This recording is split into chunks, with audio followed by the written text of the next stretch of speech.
Welcome back. This is Become a Bat, your chronological look at Batman from the very beginning. I'm your host, Mike, And I'm Tom. and I'm actually doing the introduction this time. You are. You nailed it. Yeah. A little stiff, but I think, it just... You gotta just kind of go right into it. It's never gonna be perfect. And Yeah, that's true. yeah, It's not about perfection anyways. Exactly. It's about the imperfections. Right? And I mean, like, we're still in the golden age of Batman, and... It's full of imperfections. It's full of it. So, yeah, no computers here. Right. That's true. Does anybody know that? Or is this the first time you're saying that? Well, I mean, like... I guess you did bring it up once before. In the 40s, like... That's what I meant. Like, No, okay. I also Yeah. meant the podcast. Like, Oh. you're doing it all like with the soundboard. You're not really like doing it on the computer. well, this thing's basically got computer parts in it. I don't know. Yeah, we're it's doing it. It's a machine made specifically for yeah, that's true. the podcast, so... Yes, but we're not overly edited. No, not really. No, I don't have time for that anymore. Yeah, right. All right. So today looks like we're going to be doing Batman number 8, Story 3, The Superstition Murders, and Detective Comics number 63. They're both threes. Yeah. A Gentleman in Gotham. Mm-hmm. So, I didn't even get the splash page for this one. Might want to do that while I'm doing this. Let me pull it up here on my my Kindle app here. Well, I was saying that both of these stories seem like they would have been right at home in Batman the Animated Series. Mm-hmm. Like, there's a couple things that seemed a little too like jolly of Batman in the second story, but in general, like these characters, like this villain character in the first story, Mm-hmm. totally could have worked in the cartoon.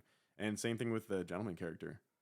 Yeah, I have a lot of thoughts about him. I feel like we were joking once before about how we needed to have that cop, that like ridiculous cop, Mhm. show back up. Yeah. I feel like this character needs to show back up too. Yeah, I'm hoping he does. Like it implies that he does. So We'll see. we'll see in the future if he shows up again.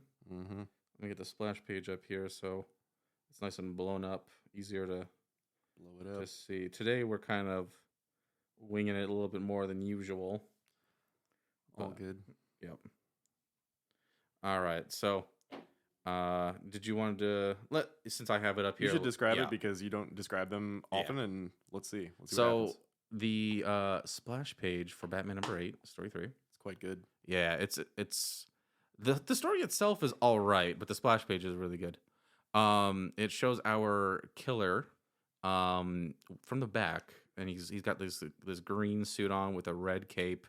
There's a black cat behind him shrieking, and he's holding up a hammer and smashing a mirror with it. And in the mirror is the reflection of Batman and Robin running towards him. So I mean, it's implied that they're back. And I Mhm. really like the way that one shard of the mirror is like Batman's upper torso, and it's like breaking off specifically. Like it's his head, like his head falling off. Yeah, it's a really neat effect. Yeah. Also, is this the first villain to have a full face covering?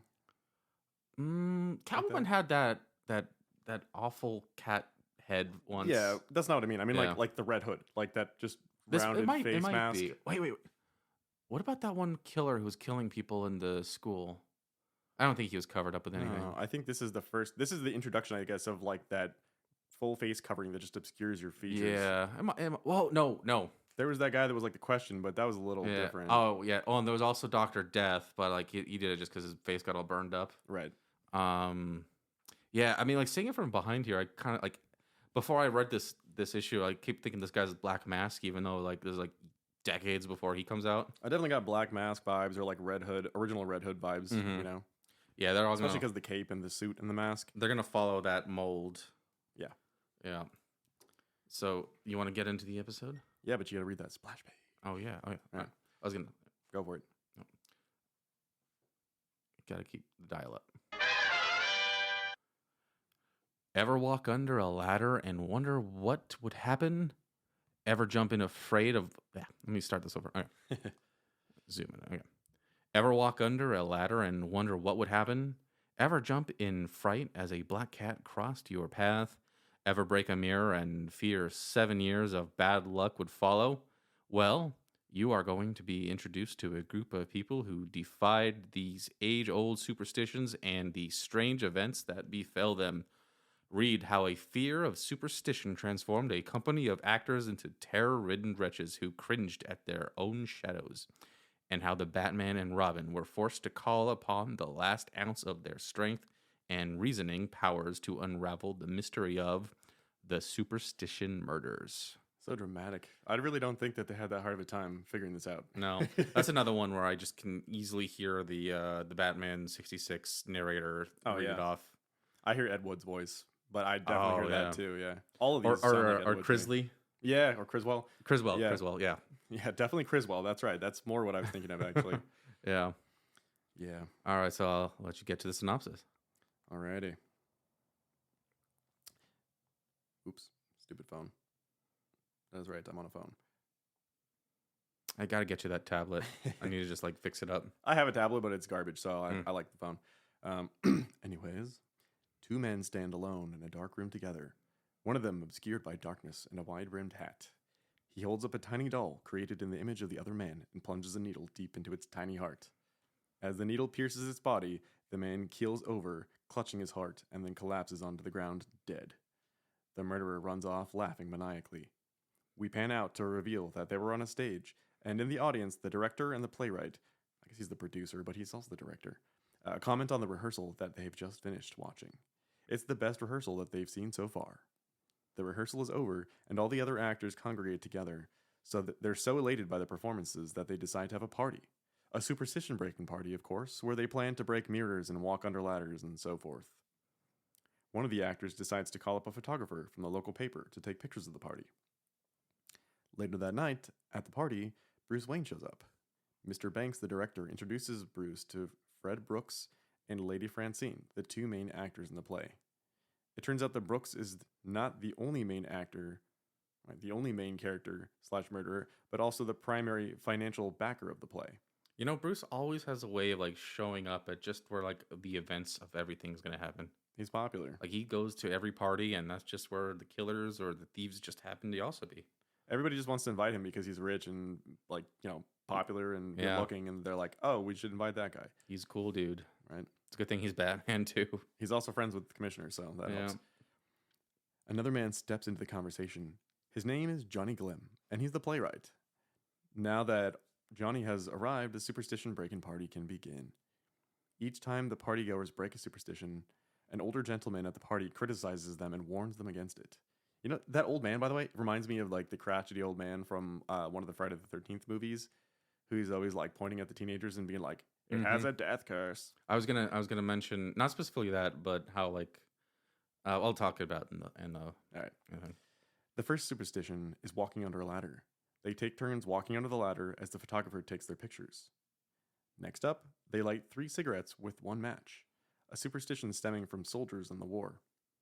Out of nowhere, the party photographer takes a hammer and decides to break a mirror.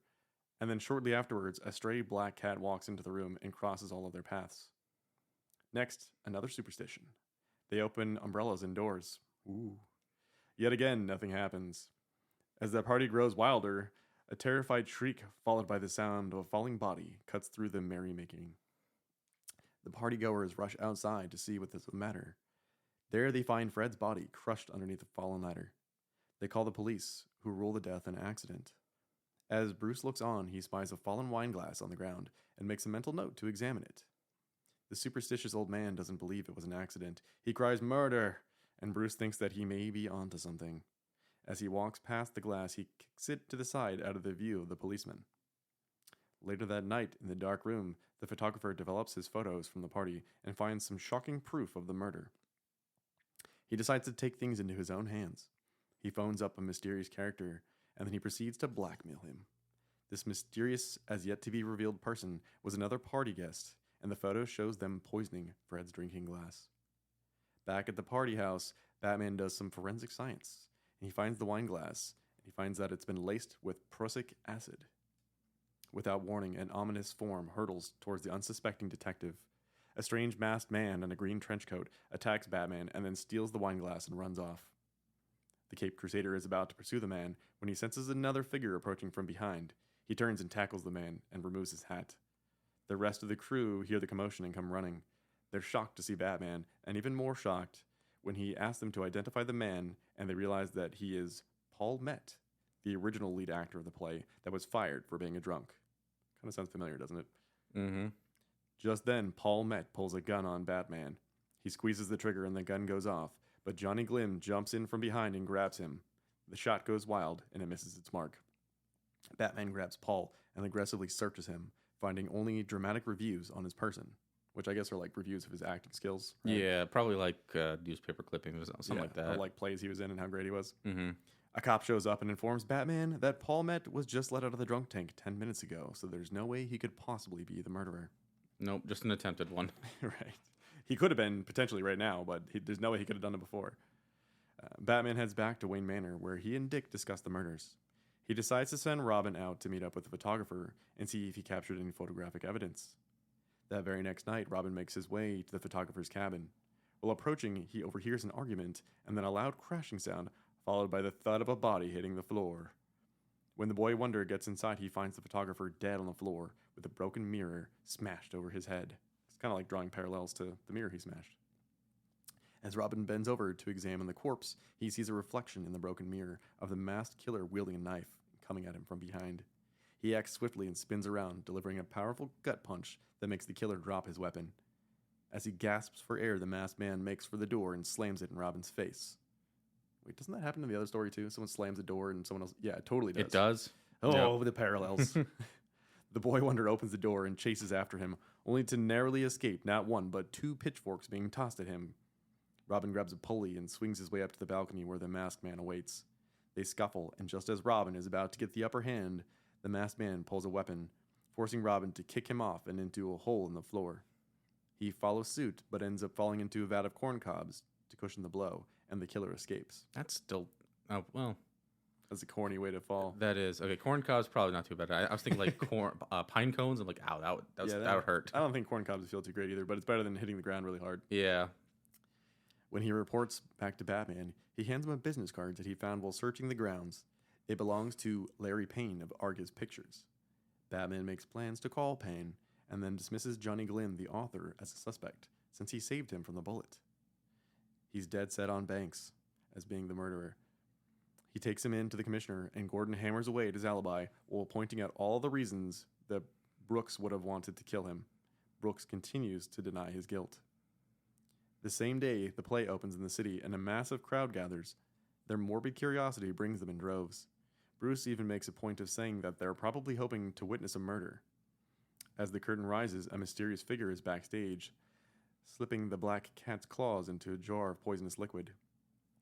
As the cat is handed off to the lead actress, a blow dart is fired from behind a curtain. The dart hits the cat, and the cat claws the actress in a panic, injecting the poison into her bloodstream and causing her to fall dead onto the stage in front of the audience. Kind of... A lot of people falling dead here. Yeah, yeah. The cops arrive on the scene and quickly deduce the real cause of the death: poison. Paul Met, the original lead actor, comes into the room and immediately becomes the lead suspect. He informs the police that he was asked to come back and reprise his role after the death of the other actor. Bruce turns to Johnny Glim and whispers to him that he found hard evidence that will convict the killer and that he's going to come back after everyone is gone to collect the evidence. Then he leaves. Pretty obvious that he knows he's the killer at this point. Yeah. It was pretty obvious who it was in this. Oh, yeah. I mean, we'll get into that. Yeah. Later that night, Bruce returns to the stage only to have a trap sprung on him by the masked killer. Robin comes hurtling out of nowhere and pushes Bruce to safety and then spies the killer and goes after him. He attacks the killer, narrowly dodging a knife swipe, and then pounds away at him with his fists.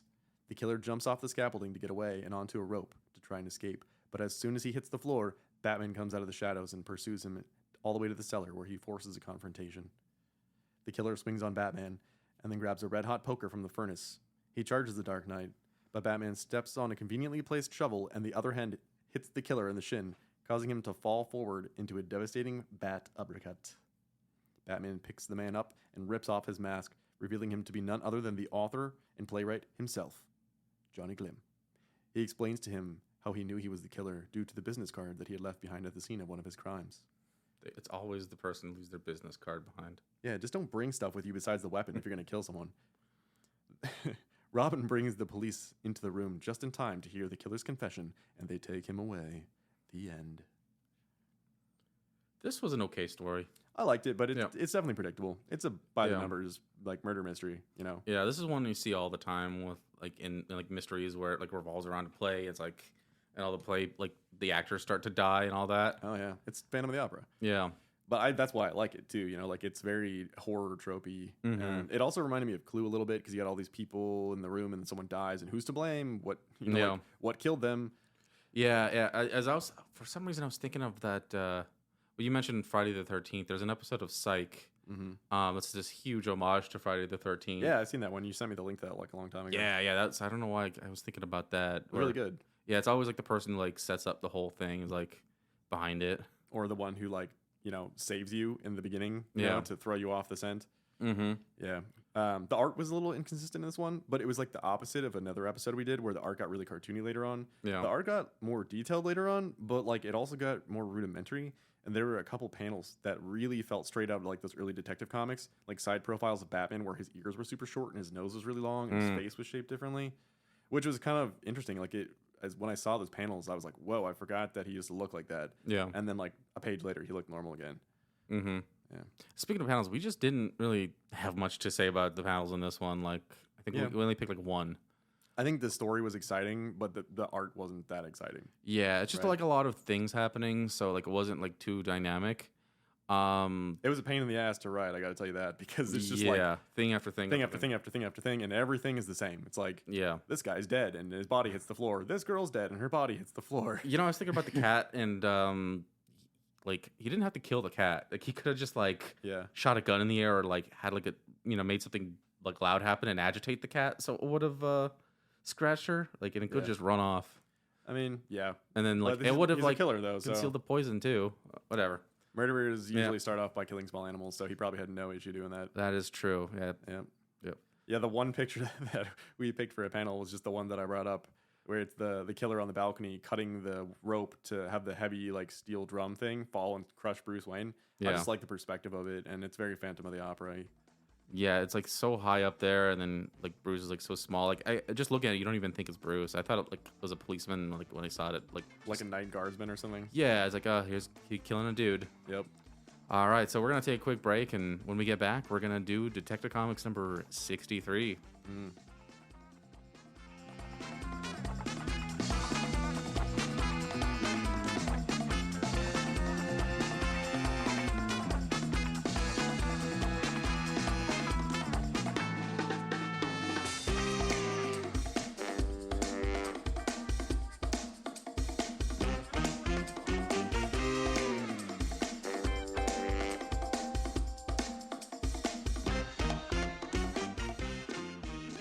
And we are back. So, Detective Comics number 63 is called A Gentleman in Gotham. Art by Bob Kane, Jerry Robinson, George Roussos, and the story is by Bill Finger. Now, this one I liked a lot. I could talk a lot more about this one. This one's great. Yeah, this one is a very fun story. I forgot to get the splash panel on this one too. I saved it. That's good. Hold on one second. All right. I noticed that too. I was waiting for you to say it because I had it up there. Like this episode's very splash dash. We're been kind of very busy this week. Yeah, it's all right. Do you have it, or should I? I'm struggling to pull it up. Pull it up on mine. Okay. Pull it up on mine. Okay, I got it here. If you want to take a look at it. I did read this one. And it's a pretty good one. It's actually really easy to read. So yeah. I'll describe the cover. I actually really like this splash panel. It's really cool because it's Batman and the Gentleman. They're like sword fighting, like swashbuckling, and then like Robin's swinging in from the background, and they're fighting on a pile of safes full of money, and one of the safes is bursting open with money and jewels coming out of it. Yeah, it's it's really interesting. I like it a lot. Anyways, a new evil star rises in the night sky of crime. A dashing, chivalrous scoundrel known as Mr. Baffle. And he fully lives up to his name, as he plans one daring, police-defying coup after another. Every ounce of the Batman's brain and brawn is snapped into action as the mighty crime fighter crosses blades with a foe well worthy of his steel. Clever as a fox, romantic as some buccaneer of old, Mr. Baffle is the gallant desperado you will meet in the exciting story of A Gentleman in Gotham. Excellent. Yeah, sorry, my hands are a little clammy. That's fine. And actually, we skipped over the cover. This cover's awesome. You know, I really like this cover, and I really like the next cover too, which I'm not going to describe, but there's no way that these covers are done by Bob Kane. They look really freaking awesome, and they're like the musculature and stuff of the characters Hmm. so much better than anything we've seen so far. Yeah, there's way more. I mean, I know they're covers, so obviously, but they're gonna have more detail than the like the internal, but like Yeah, it just like it's very drastic. it's really cool, and man, I want to figure out who the cover artist is for these next couple covers because I just love them so much. Mm-hmm. This one though, it's Batman and Robin like on a rooftop at night, and Robin's like midway getting up to the roof. He's like climbing up the ladder and he's grinning, and Batman is like tackling two thugs that have one of them has a Tommy gun, and apparently they were like about to fire bullets through a skylight. But the way it's happening is he like jumping and he's like tackling them both. He's like got them both in headlock simultaneously, and he's like slamming their heads together. It takes a lot of skill. Yeah, and one's dropping a gun and one's hat is coming off, Mhm. but not the same guy. Mm-hmm. It's good stuff. All right, I love the way Batman looks on this cover so much. so let's get into the synopsis.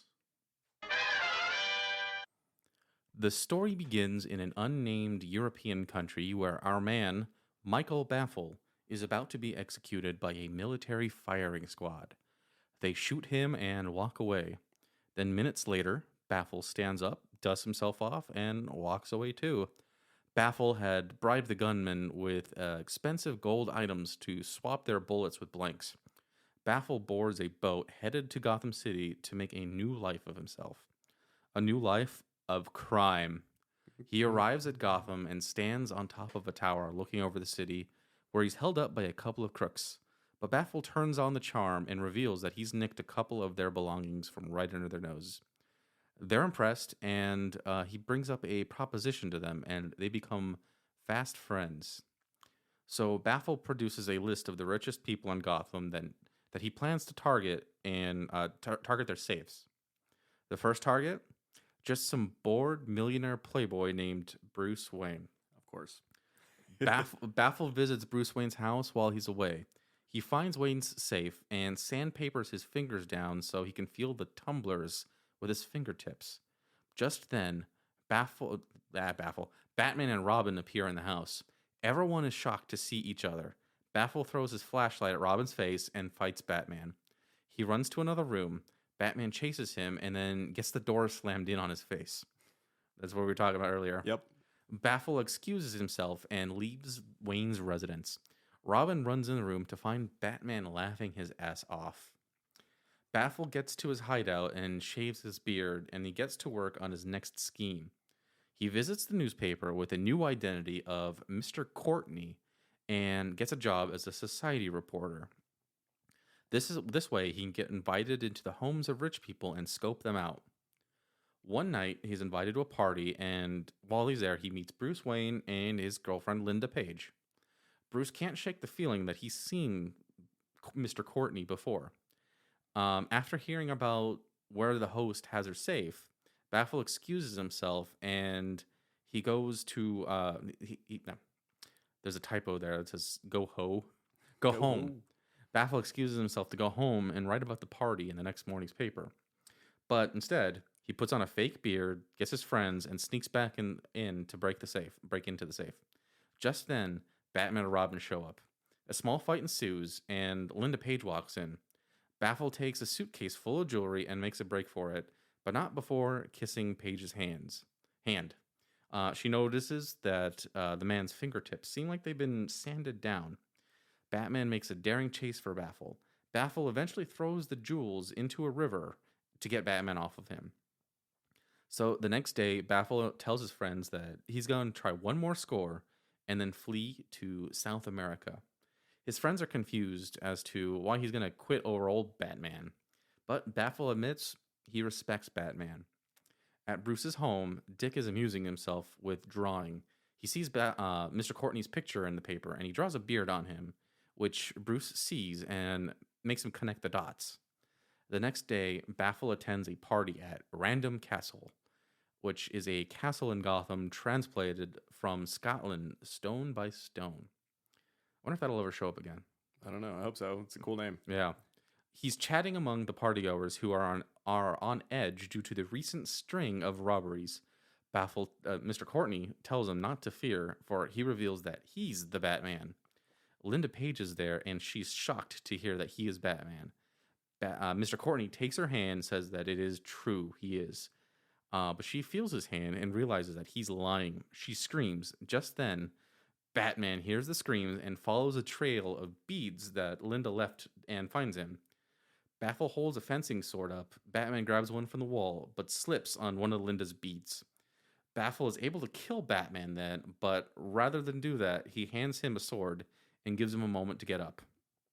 They cross swords, and Baffle loses his. Baffle invites Batman to finish him off, but Batman says that his debt has been repaid and they can fight with fists. They fight each other, but a crowd of people can be heard running towards them. Baffle admits that he's no match for a whole crowd and jumps out an opening into the river outside, promising to see Batman again another time. The end. It's a good one. Yeah, that was a fun story. What are your thoughts on this one? I like the character of Mr. Baffle, Mhm. not just because he has the same name as me, but I like his character. Yeah. His whole scheme is like pretty smart. It's smarter than most of the villains that we've seen so far, I think. Yeah. I like that he's like a, cunning sort of villain, and he's like romantic and He's a gentleman thief. yeah, exactly. Like Yeah. it's all in the name, I guess. Yep. I thought it was a fun story. I really like the moment where he's like breaking into Bruce Wayne's house, and then like Batman and Robin show up because clearly they weren't expecting to see anybody in their house, Yeah. But he Like- didn't put two and two together. Everyone is just as surprised. So Yeah, he just, from his perspective, he thinks, oh, Batman and Robin somehow knew I was here. right. And They're like, they're oh stopping shit, me. why is this guy in our house? Yeah. Batman and Robin are like just shocked, but they got to like act like, like they're here just to stop a crime. yeah, Yeah, that was awesome. Mr. Baffle also just like, he didn't get away with anything. Like he didn't, like the closest he got some of those jewels, but he had to ditch them. yeah. They're like him and Batman are like one for one. Yeah. It's like Yeah. never quite getting what either of them wants. Mm-hmm. Yeah, I really like that. Yeah, Batman went toe to toe with the gentleman thief. Mm-hmm. Something I was thinking is that we know Batman lets Catwoman slide with things because like he wants to bang her, right? Yep. And it got me Pretty clear. wondering like how he'd react if Catwoman was a man. Like, Probably like this. yeah, and I'm thinking like this story answers that question. Is that Yeah. he treat him the same way? Like, Mr. Baffle was on the opposite side of the law, but he's charming. He played fair, and he avoided hurting anybody. Right. He's like a respectful thief. Yeah. He's like a cat burglar is what I think they'd call him back then. I mean, that's where Yeah. I think Catwoman gets her name. Right. He's very much in the vein of Arsene Lupin. Yeah. Um, We got to start making tally marks every time you mention Lupin Yeah. in this podcast. this story like hugely reminded me of that. yeah. I really liked how he even had a chance to kill Batman, but he wasn't even tempted to. Like they had a mutual respect for each other. Mm-hmm. Yeah, it really makes me want to write my idea for a Lupin the Third Batman crossover. That would be really cool, especially if you did it in like the Bat manga style. Yeah. I have really good ideas for it, but I don't think WB will ever publish me. But we'll see. Maybe Maybe. if we blow up and go viral or something. Maybe. I'll have to also get the Monkey Punch estate to sign off on it. Yep. That Which would probably he be. actually, right before he died, he was actually working with on a collaboration with DC. Maybe it was Bat manga Lupin. No, I mean he did draw Batman, I think, but it was like he did like a poster for Shazam because the movie just came out. I think he drew Aquaman, so it's just like some of the DC movies, but like he did like kind of like drawings of those characters. They look really good. Yeah. Yeah. So we actually do have panels for this one. Yeah, a lot of them. Yeah. I had to separate mine out because you actually didn't pick any of the ones that I did, and vice versa. Oh, interesting. One of my panels isn't loading. All That's right. weird. Well, let's get started with mine then. This is first up. So the first one I picked was the one where Mr. Baffle's in Bruce's house and Batman and Robin are charging towards him, and he throws his flashlight at Robin's face. It's just so funny that like it just smacks him right on the face. Right. It is good. Like there's no dignity in it. And then he gets tackled by Batman. He probably thinks Robin is a joke. Like he's really respectful about Batman. He considers him like a on par with like a rival. Yeah. But he's like, who is this kid? Yeah, in this one, Robin's just kind of there. He's just like out of the way. Yep. Kind of like the Catwoman story. Yep. I can't remember. Oh, well, I think I don't remember if I clipped this or if you clipped it. Like, but probably me. Just like it's the same panel, Yeah. but like the 3-point sequence. I really like Mr. Baffle's face in the first one. It's like a close up of him, and he kind of looks deranged, but he's just like He's very surprised. he's very surprised, but like taking it in his stride. Did you think about this? Look at the sequence of the panels there. he throws the flashlight, and Batman could have just like grabbed it or stopped it, but he ducks and it hits Robin in the face. Yeah. Like, come on. Yeah. That's some smooth move right there. It's smooth, but And then he's laughing his ass Cool. off, and Robin's like, "You just let the flashlight hit me in the face." yeah. Robin is just like confused the entire time Yeah. too. Just like with the Catwoman in the story. Catwoman. Yeah, he doesn't get it. Yeah, love that. He's like, "You don't have friends. What is this?" After the one with Batman laughing, it's one where it's in the big chase sequence in the middle of the book. Yeah. With it's like it's a silhouetted shot of the car that they're both fighting on top of. Mm-hmm. Well, like they're both on like each sides of it, and they're like going at it with each other. But it's nice and silhouetted, and it's coming towards like the camera. That's probably the one I would have picked that you picked too, because it reminded me of the other issue where where Batman was fighting on top of the dirigible and it was all silhouetted. Mm-hmm. I love that. Yeah. After that, I chose just the 2-part sequence where Batman and Mr. Baffle are having the sword fight, Mm-hmm. and Baffle's handing him the sword, and then to get at it. Just a nice little sequence. I always love Batman sword fighting with somebody. Right. Doesn't happen enough. All right. My turn. Yep. You know why I picked this first one? I don't. Because it firmly places the location as New York City. The Statue of Liberty is in the background. It is. Yeah, they're kind of weird about that. Like, because sometimes Gotham's in Chicago, sometimes it's in New York. Yeah. Sometimes it's the Statue of Liberty is just in Gotham for some reason. Isn't it in Batman Forever? Yeah, but it's not exactly the Statue of Liberty. It's like their own weird version of it. Well, this is kind of silhouetted, so maybe this is a weird second Maybe. Statue of Liberty. Also, what's with like really creepy like Grim Reaper looking lady in the left corner holding like a weird baby Oh, and they have hoods yeah. on? I don't know what's up with that. That is weird. Also, like the water's just green. Yeah. The panel that somehow didn't upload correctly Yeah. is Batman charging at Mr. Baffle, and he's like, "I'm really a nice fellow when you get to know me." And then Mr. Baffle's like, "I don't doubt it, but the open spaces are calling to me." So, because he doesn't want to go to jail. Yeah. They both have like the exact same type of dialogue. Like, Yeah, Batman's always spouting crap like this, but it's funny to see someone give it back. Yeah, they could have been friends if it wasn't for them being on opposite sides of the law. Yeah. And then, yeah, of course, I had to get the slamming the door in his face, and then he flies into the door head first, and then he doesn't just run off though. He reopens the door and he's like, "Da-da-da," and then like, Yeah. He like tips his hat off to Batman. yeah, like he's like, "Yep, it worked. See you later." And then I picked this one because I honestly feel like, and I could be wrong, but I honestly feel like this is the first time that we have a panel where he's wearing the bat suit and has the mask off and wrapped around his neck. I don't know if you're right about that, but like possibly. Like we see him talking to Dick a lot, Yeah. like in costume, and we see them talking a lot without the costume on. And I think we've seen him without the mask off, but I don't think we've seen him with the mask off and it flipped back like that to show that it's like a hood that he can pull over. It looks kind of strange, like because his like square jaw, it almost makes it look like Looks like a bobblehead. kind of like a bobblehead, or like if you put like a different like toys like head on like a different action figure. Yeah, Like it's just kind of like strange to look at. it looks very much like Bruce Wayne from the cartoon. Yeah, he's got a very that square jaw. That super overly square jaw. Yeah, Mhm. yeah, definitely. This one I picked for a couple reasons. One, because it's just really interesting. Like there's a lot of really interesting atmospheric artwork in here. This one is cool because it's like shooting. It's a shot from outside a window into the interior of a building, so it's a sort of like voyeuristic shot. Yeah, And there's a lot of interesting details in the room. Like the way the room is set up is very good. Like there's some set design going on, and there's like a portrait or like a painting above the fireplace of like the Lone Ranger. And then in the foreground, like where you would be as the person looking through the window, there's like these cool vines creeping up the wall. And then the bars in the window are casting a shadow. There's a lot of little details in there that did not exist in older comics. There's only one other panel that I've seen like this, so I had to save this one. yeah. There's a lot of love put in that panel. Yeah. And for something so insignificant that doesn't have anything to do with Batman. So it's nice to see that. Yeah, Then in this other panel, same thing. I picked it for the same reason because it's just three dudes sitting at a table smoking cigars, but the room is filled with like wafting smoke. That's just really cool, and it makes it more interesting than just three guys sitting around talking. Kind of did there's a lot of atmosphere in this issue. Like yeah. this one too, I picked for the same reason. It's just Batman charging towards Mr. Baffle and these guys in the library, but it's shrouded in darkness, and the only light in the room is the light that they're holding as they're trying to break in and steal these jewels.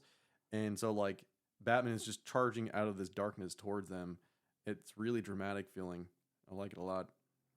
This next one I picked because it's just straight up cheesy Batman and Robin punching people fun. It's a very classic looking It's very panel. classic. It's like bright green background. There's no details at all. It's just them each punching someone at the exact same time. And even the dialogue is just like, let's take him, Robin. This is going to be easy. Like, it's so just simple. I love it. And then I picked this whole sequence here because it's great. Like, Batman jumps out of a window and he says that he's going to make better time doing it this way. And Robin's like, WTF, what are you doing? And then he somersaults midair, lands on a diving board, and then springs up over a wall and jumps into a car. Like, that's like something Spider-Man would do, not Batman, but it's pretty awesome. Yeah, Batman's just having a lot of fun this issue. Yeah, he is. He's having a blast. Yeah, this is one of those like stories that like I'm glad like we're doing this because like nobody's heard of Mr. Baffle, but like this was a good story. Yeah, and who's ever seen Batman jump out a window and do a flip off a diving board and then jump over a wall into a car? Right. At least not in like a long time. So next episode we got Batman #8, story #4, finishing that one off, the Cross Country Crimes, which is a Joker story. Yep. And then Detective Comics #64, The Joker Walks the Last Mile. Obviously, a Joker story. Yeah, I think this is the first time we've had a double Joker story week. I'm ready for it. But I think next week, do you want to do Scarecrow? Yeah, well, let's do that because it's going to be the Halloween Yep. episode. This is a short episode, so we're going to make it up next week with the Halloween Scarecrow origin. Yeah. Thank you so much for listening. This has Become a Bat. Bye.